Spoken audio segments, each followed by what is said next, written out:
Hola i benvingudes i benvinguts al meu canal. Si sou fans del cinema d'animació, aquest vídeo us encantarà.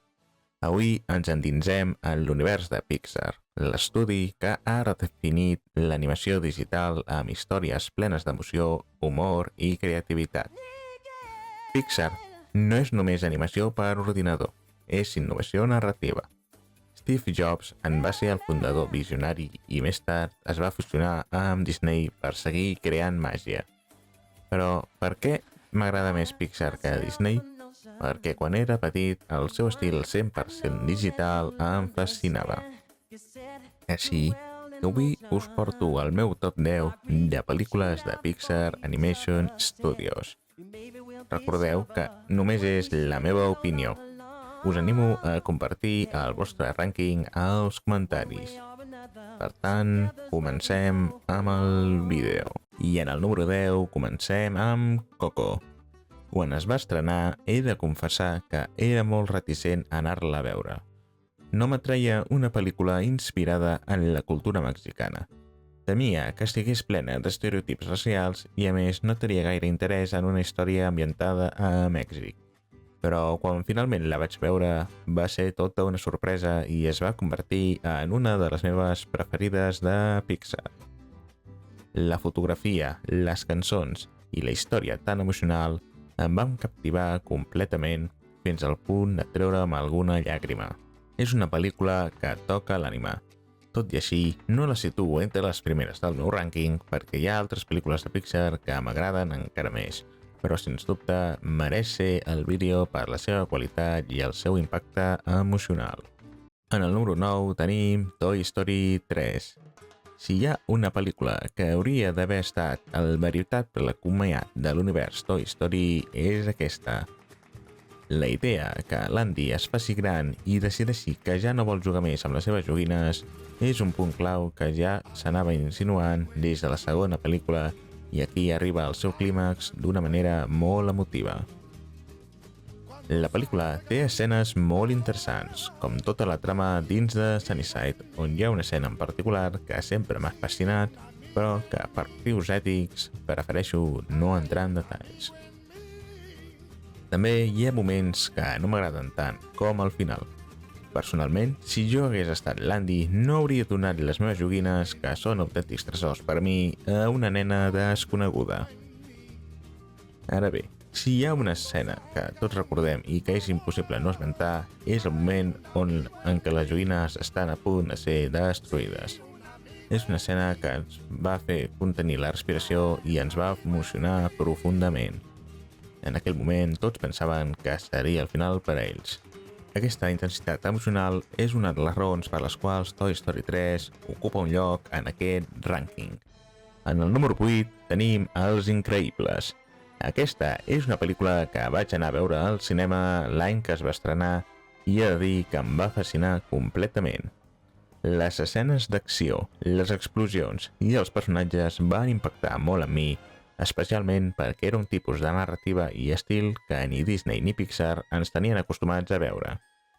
Va ser un primer acostament de l'univers dels superherois dins del món de Disney i en aquell moment em va semblar una aposta innovadora i emocionant.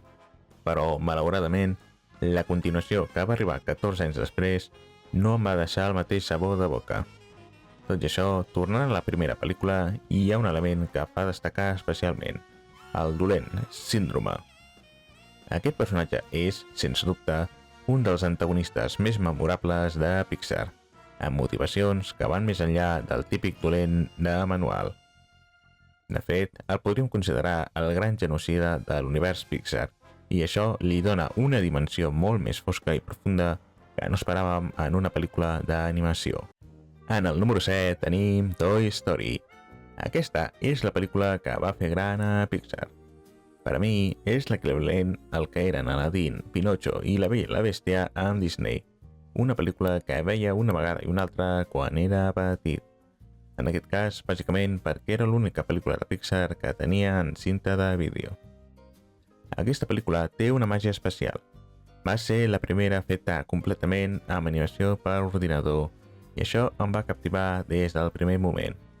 va ser el que em va fer interessar-me més per pel·lícules de Pixar i aquest estil innovador.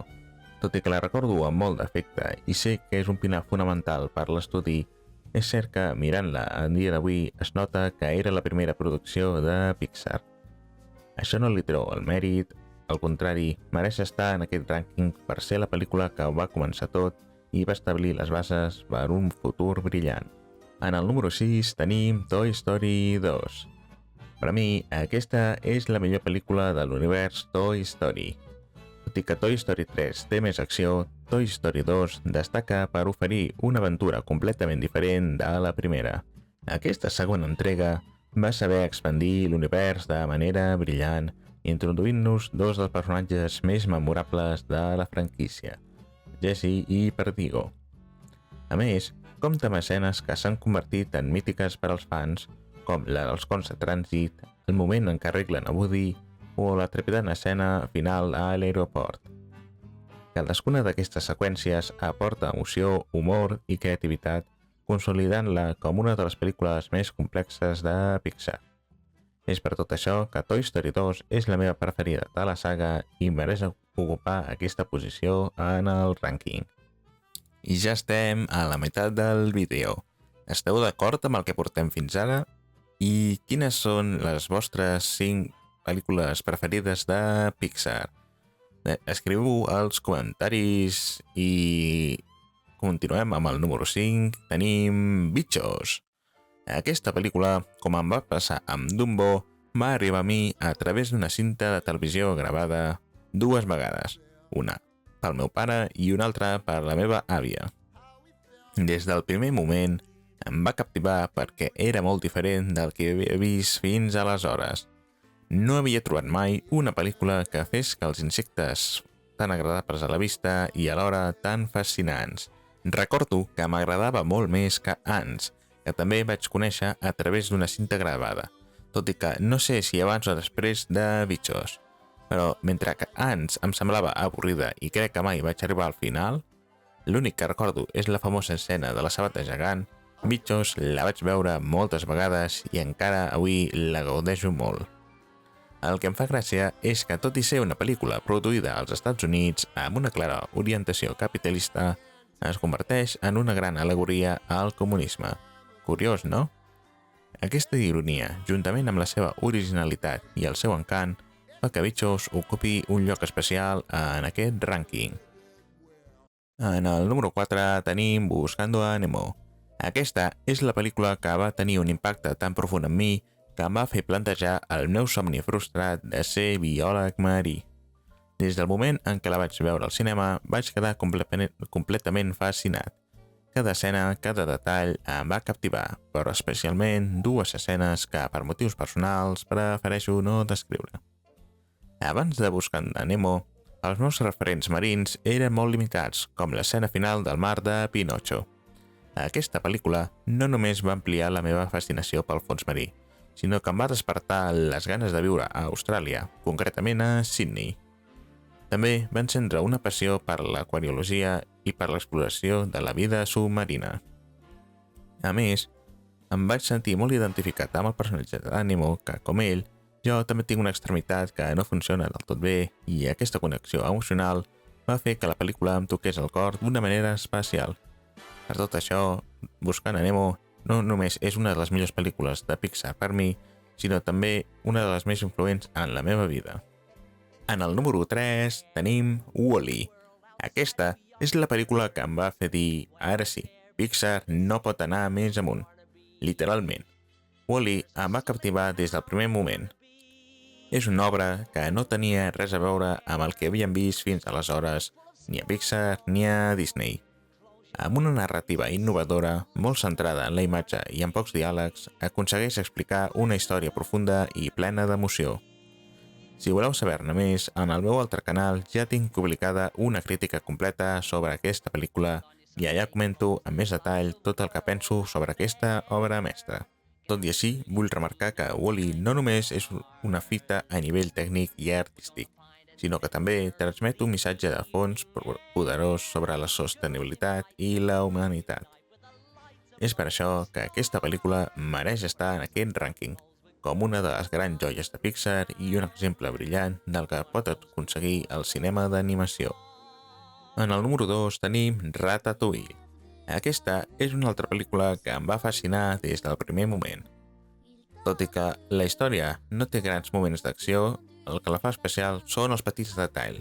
Les escenes on cuinen, l'ambient de París que evoca els anys 50-70 i, sobretot, el missatge inspirador que transmet. La música de Michael Giacchino afegeix una capa extra de màgia, creant un ambient càlid i acollidor al llarg de tota la pel·lícula. Després hi ha en Remy, un personatge que, amb la seva passió per la cuina i la seva determinació, ens fa venir ganes de perseguir els seus somnis, sigui quina sigui la dificultat. Amb tots aquests elements, Ratatouille és una pel·lícula que sempre aconsegueix captivar-me, i per això mateix té un lloc tan especial en aquest rànquing de les millors pel·lícules de Pixar.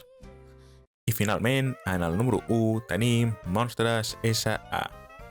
I arribem a la pel·lícula de Pixar que més vegades he vist i sense cap dubte la que més m'agrada.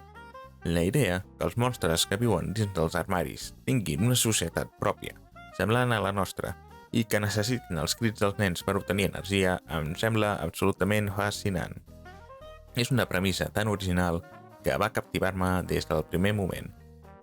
La música de Randy Newman, amb un estil que recorda les grans big bands del jazz, acompanya perfectament cada moment de la pel·lícula i li dona un encant únic.